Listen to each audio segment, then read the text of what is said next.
যেমন আমরা যদি বলি যে পরিবহন সেক্টরে, তো সেখানে যখনই আমরা ইতিপূর্বে গিয়েছি বিভিন্ন পর্যায়ে থেকে আমাদের কাছে কি আসে, তদবির আসে, ওখানে যাওয়া যাবে না। পোশাকের ক্ষেত্রে পোশাকের যে দোকানগুলো সেগুলোতে যাওয়া যাবে না, এইরকম তদবির আসতো।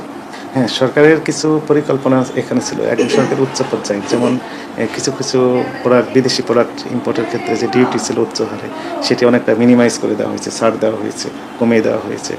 তো এই সকল, যেমন খেজুরের ক্ষেত্রে এবারের দাম অনেকটা আগের যে কোনো বছরের তুলনায় কম ছিল, সকলেই খেজুর এই রমজানে কিনে ইফতার করতে পেরেছেন। তো সেখানে ডিউটি অনেকটা কমিয়ে দেওয়া হয়েছে, এটা একটা পজিটিভ দিক। এবং প্রতিটা ক্ষেত্রেই সরকারের একটা নজরদারি ছিল, মানে যেখানে যে কাজটি করা প্রয়োজন ঠিক সেই সময় এই কাজটি করা হয়েছে। বিভিন্ন সোর্স থেকে, এক দেশের উপর আমদানি নির্ভর না করে বিভিন্ন দেশ থেকে আমদানি যেন করা যায় কিছু কিছু পণ্য, সেই সোর্সও খোঁজা হয়েছে সরকারের পক্ষ থেকে, সেগুলো ফ্যাক্টর কাজ করেছে। একই সাথে আমাদের ক্ষেত্রে যেটি আমরা বলবো যে আমরা যে মনিটরিং কার্যক্রম, সেটি ইতিপূর্বে আমরা করেছি, কিন্তু এবার আমাদের বাধার সংখ্যাটা আসলে কম ছিল, মানে বাধা ছিল না। আমরা যেখানে আমাদের পরিকল্পনা অনুযায়ী যাওয়ার কথা ছিল সেই সেক্টরগুলোতে আমরা বাধাহীনভাবে এই কার্যক্রমগুলো পরিচালনা, মনিটরিং কার্যক্রমগুলো পরিচালনা করতে পেরেছি। এটিও আরেকটি কারণ হতে পারে।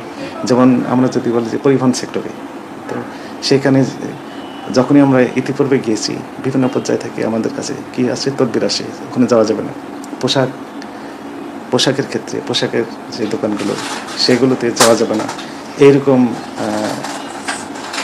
তদবির আসতো। কিন্তু সেই তদবির তো এবার আসে না, এটিও আরেকটি কারণ। এবং আমাদের মহাপরিচালক মহোদয় এক সুন্দরভাবে আমাদের জানিয়ে দিয়েছেন যে বাধাহীনভাবে, নির্বিঘ্নে, সমানভাবে কাজ করার জন্য।